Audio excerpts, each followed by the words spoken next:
13장 8절부터 18절까지 말씀 통해서 눈을 들어 바라보라 라는 제목으로 말씀 함께 나눕니다. 숭실대 명예교수였던 고 안병욱 교수는 인생에는 세 가지 중요한 선택이 있다고 이야기했습니다. 첫째는 인생관의 선택이고, 둘째는 배우자의 선택이며, 셋째는 직업의 선택. 이 세 가지 선택이 중요하다 이야기했죠. 이 세 가지 선택을 잘 하느냐 못하느냐에 따라 인생의 성패가 좌우된다고 말했습니다. 인생관의 선택이란 어떤 가치관을 가지고 사느냐를 뜻합니다. 예를 들면 어떤 사람은 돈이 많아야 행복하다고 생각하고, 어떤 사람은 돈은 없어도 행복할 수 있다라고 생각합니다. 이렇게 행복의 조건이나 가치 기준이 다른 이유는 사람마다 인생관이 다르기 때문입니다. 인생관은 배우자의 선택과 그리고 직업 선택 등 인생의 전반적인 선택에 영향을 줄 만큼 매우 중요한 요소입니다. 그래서 어떤 인생관을 선택해 사느냐는 인생에서 정말 중요한 일입니다. 배우자의 선택도 사람들은 중요하다고 말합니다. 외국 속담에 이런 내용이 있습니다. 전쟁터에 가기 전에 한 번 기도하라. 바다에 가게 되면 2번 기도하라. 그러나 결혼 생활에 들어가기 전에는 3번 기도하라.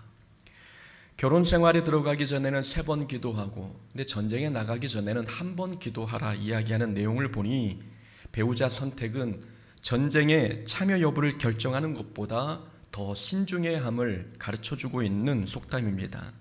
그만큼 배우자 선택이 인생에 큰 영향을 끼친다는 것을 알 수 있지요. 직업 선택에도 인생에서 빼놓을 수 없는 중요한 선택입니다. 이 직업 선택은 생계와 밀접한 관계가 있습니다. 그래서 직업을 선택할 때에는 수입도 고려해야 하고, 적성에 맞는지, 자기 개발은 할 수 있는지, 보람을 느낄 수 있는지, 이런 것도 고려해야 합니다.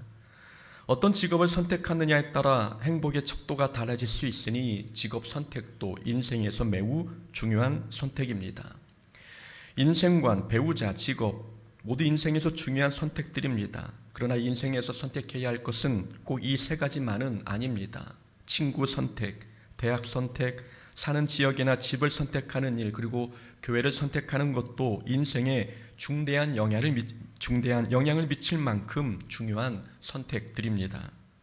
그런데 가만히 생각해 보면 사람들이 생각하는 선택은 모두 무엇에 관한 것입니다. 무엇을 선택해야 행복할까? 무엇을 선택해야 성공할 수 있을까?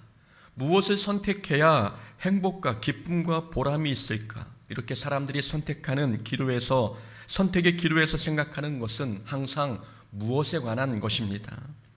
그러나 성경은 무엇을 선택하느냐보다 누가 그것을 선택하느냐, 이것을 더 중요하게 여깁니다. 이것을 선택해야 할까, 저것을 선택해야 할까가 아니라 선택을 내가 하느냐 아니면 하나님이 하시느냐, 성경은 이게 더 중요함을 가르쳐줍니다. 선택의 대상보다 선택의 주체가 누구인지가 더 중요하다는 말씀입니다.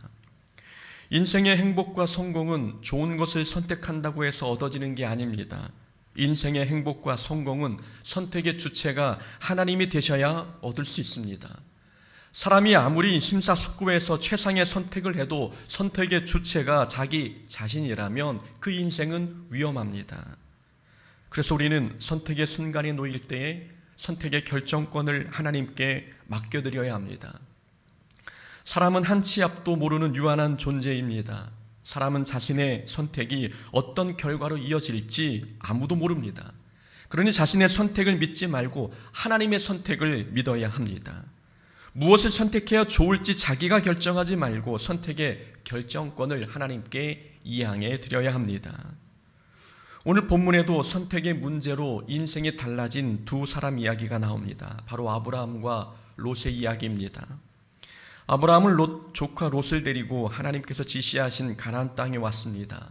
오늘 본문 6절에 보니 아브라함과 롯은 하나님의 은혜로 소유가 많아졌습니다.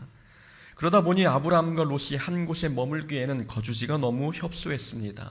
땅이 협소하다 보니 아브라함의 가축을 돌보는 목자와 롯의 목자들이 서로 다투기까지 했습니다. 좋은 목초지와 우물을 먼저 차지하기 위한 싸움이었습니다. 그래서 아브라함과 롯은 서로 헤어지기로 했습니다. 그래서 아브라함은 롯에게 먼저 땅을 선택할 수 있도록 양보했습니다. 10절의 말씀입니다. 롯이 눈을 들어 요단 지역을 바라본즉, 롯이 눈을 들어 요단 지역을 바라보니 소알까지 온 땅에 물이 넉넉했습니다. 롯은 물이 넉넉한 비옥한 그 땅이 목초지로 적합하다고 판단했습니다. 롯이 땅을 선택해 떠나자 하나님께서 아브라함에게 말씀하셨습니다. 14절 말씀이지요. 너는 눈을 들어 너 있는 곳에서 북쪽과 남쪽과 그리고 동쪽과 서쪽을 바라보라. 보이는 땅을 내가 너와 내 자손에게 주리니 영원히 이르리라.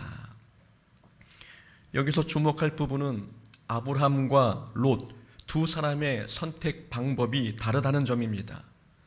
롯은 자신이 눈을 들어 요단 지역을 바라보았습니다. 그러니까 롯은 자기 자신이 눈으로 본 것을 선택했습니다.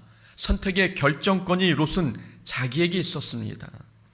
그러나 아브라함은 선택의 결정권이 하나님께 있었습니다. 하나님께서는 아브라함의 눈을 들어 동서남북을 바라보게 하셨습니다. 그리고 눈에 보이는 모든 땅을 주시겠다고 하나님께서 말씀하셨습니다.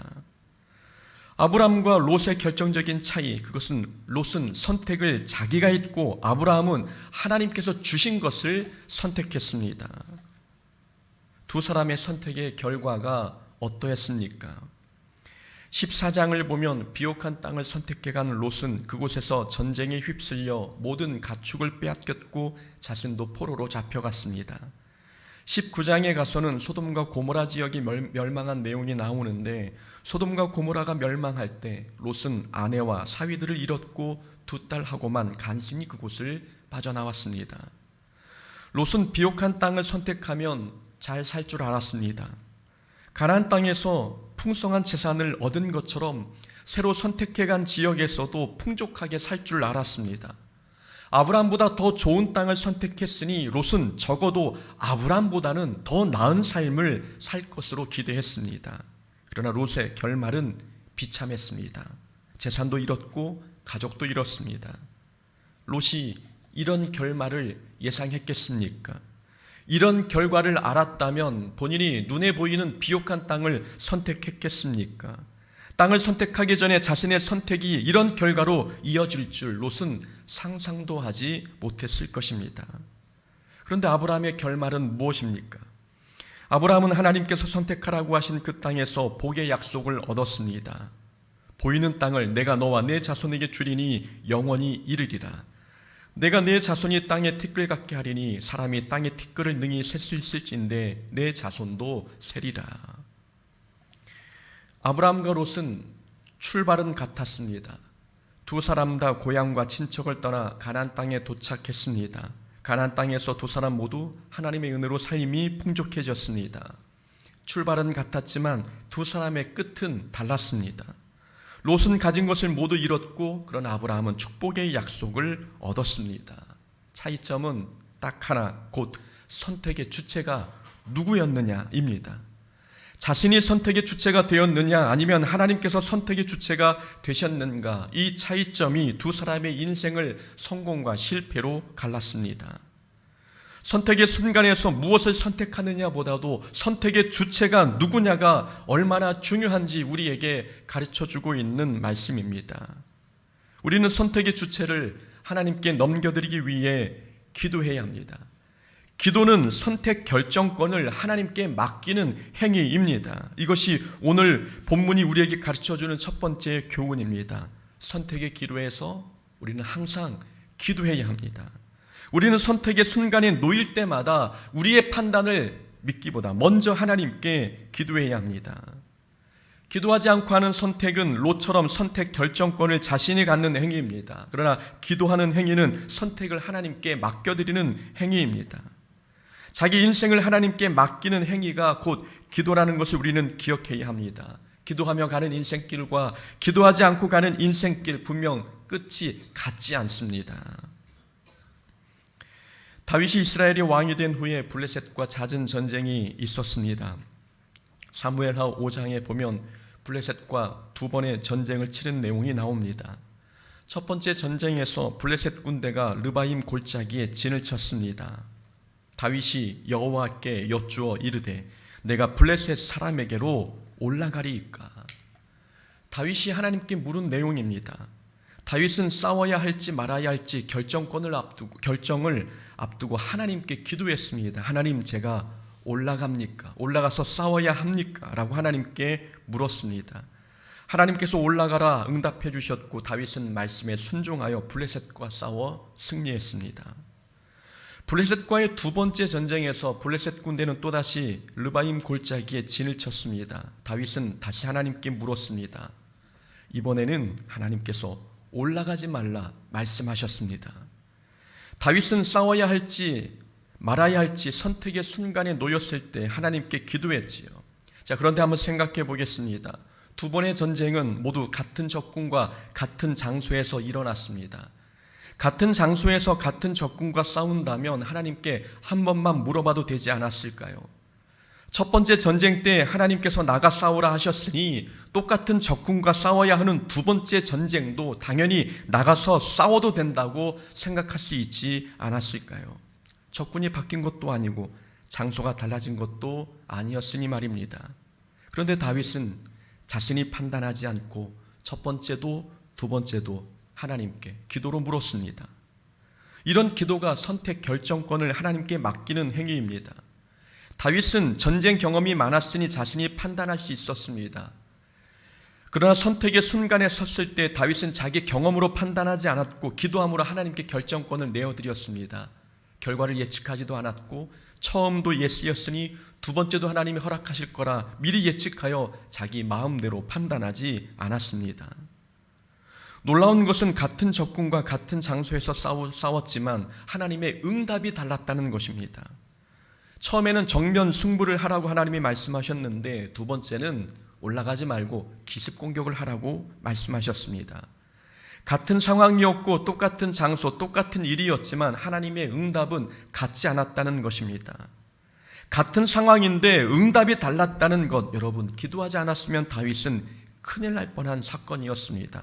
적군도 같았고 싸움의 장소도 같았으니 첫 번째 하나님이 나가 싸우라 했으니 두 번째도 하나님이 그렇게 응답하실 거라고 미리 기도하지 않고 예측하여 자기 판단대로 나갔다면 다윗은 큰일 날 뻔했습니다.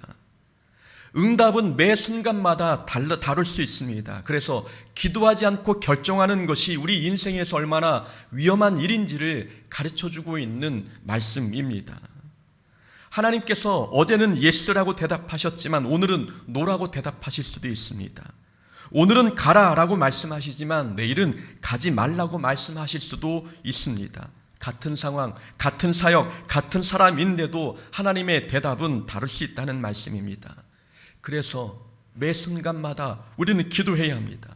선택의 순간에 놓였을 때 내 판단으로 충분히 선택할 수 있어도 우리는 기도부터 하고 하나님의 생각을 물어야 합니다. 기도하지 않고 결정하다가 낭패보기보다도 기도함으로 하나님께 선택권을 드릴 수 있는 우리의 삶이 되어야 합니다. 그렇다면 왜 선택권을 하나님께 내어드려야 할까요? 이유는 복은 하나님이 주시는 것이기 때문에 그렇습니다. 복은 환경이 주는 게 아니라 하나님이 주십니다. 이것이 오늘 본문이 우리에게 가르쳐주는 두 번째 교훈입니다. 복은 환경이 주지 않고 하나님이 주십니다. 롯은 좋은 땅을 선택하면 삶이 풍성해질 줄 알았습니다. 그러나 결과는 어땠습니까? 재산도 가족도 잃었습니다. 하지만 아브라함은 좋은 땅을 롯에게 양보했음에도 불구하고 하나님께 복의 약속을 받았습니다. 이렇게 복과 성공은 환경이 주는 게 아니라 하나님께서 주십니다. 좋은 조건과 풍족한 환경에 있다고 해서 인생이 행복하고 인생이 성공의 길을 걷는 것은 아닙니다. 가나안 땅을 향해 가는 이스라엘 민족이 광야에서 40년을 보냈습니다. 광야가 척박하다고 해서 그곳에 은혜와 복이 없었습니까? 그렇다면 젖과 꿀이 흐르는 가나안 땅이라고 해서 그곳에 환난과 고통이 없이 늘 행복만 존재했습니까? 이스라엘 민족은 광야에서 옷이 헤어지지 않았고 신발이 닳지 않았습니다. 그러나 가나안 땅에서는 전쟁의 공포와 기근에 시달렸습니다. 좋은 환경이 우리에게 복과 성공을 가져다 주는 게 아님을 보여주고 있는 장면입니다. 복의 근원은 하나님이시고 인생의 성공은 하나님의 손에 달려 있습니다. 우리가 아무리 좋은 땅을 선택한다 할지라도, 우리가 좋은 조건과 좋은 환경을 얻었다고 해서 그것이 우리에게 행복과 복을 가져다 주지 않습니다. 하나님께서 우리에게 복과 은혜를 불러주십니다. 그래서 하나님과 동행하는 삶이 중요합니다. 인생길이 메마른 광야 같을지라도 하나님과 동행하는 인생은 그 길에 늘 기쁨이 충만합니다. 그러나 인생길이 젖과 꿀이 흐르는 가나안 땅 같을지라도 하나님께서 함께하지 않으시면 그 인생은 두려움과 불안뿐입니다. 주의 궁정에서의 한 날이 다른 곳에서의 첫날보다 나은즉 악인의 장막에 사는 것보다 내 하나님의 문지기, 성전 문지기로 있는 것이 좋사오니. 시편의 기자는 화려하고 멋진 장막에서 사는 삶보다 성전 문지기의 삶이 더 좋다고 고백했습니다. 시인은 인생의 행복이 어떤 장소나 환경에 달린 게 아님을 알고 있었습니다. 사는 장막집이 오색 찬란한 실로 수놓은 집이라 해도 그곳에 하나님이 계시지 않으면 그곳에는 행복과 기쁨이 없다는 것을 알았습니다. 그러나 가진 것은 없어도 환경이 열악해도 거기에 하나님이 함께 하시면 그곳이 천국임을 깨달은 것입니다. 복과 은혜는 환경이 아니라 하나님께서 우리에게 주십니다. 그러니 자기 스스로 더 좋은 것을 얻겠다고 욕심내지 말아야 합니다. 좋은 것을 다른 사람에게 양보한다고 해서 손해보는 것도 아닙니다. 자기 눈에 좋아 보이지 않는다고 해서 복이 아닌 게 아닌 거죠. 다른 사람이 더 좋은 것을 가진 것 같다고 해서 속상해할 필요도 없습니다. 우리 삶의 행복은 그런 외적 조건이 가져다 주는 게 아닙니다. 하나님이 함께 계시면 우리의 삶의 환경이 어떠하든 하나님은 우리의 삶에 놀라운 복과 은혜를 허락해 주십니다. 2024년 우리의 인생이 평안하여 든든히 서가려면 선택의 순간에서 선택을 잘 해야 합니다. 우리 눈에 좋은 것이 보여도 섣불리 덤비지 말아야 합니다. 눈에 좋아 보이는 것을 탐하다가 하와가 선악과를 먹지 않았습니까? 우리는 좋은 것을 선택하기보다 하나님께서 주신 것을 선택해야 합니다. 선택의 주체가 내가 되지 말고 하나님이 되게 하셔야 합니다. 하나님께서 우리 인생의 선택의 주도권을 붙잡고 우리 인생길을 인도해 가실 때에 우리가 가는 올 한 해의 삶은 하나님이 주시는 은혜와 복으로 가득하게 될 것입니다. 선택은 하나님께 맡기고 우리는 순종할 수 있는 한 해가 되어야 될 줄로 믿습니다. 그런 한 해 되기를 주의 이름으로 축원합니다. 아멘.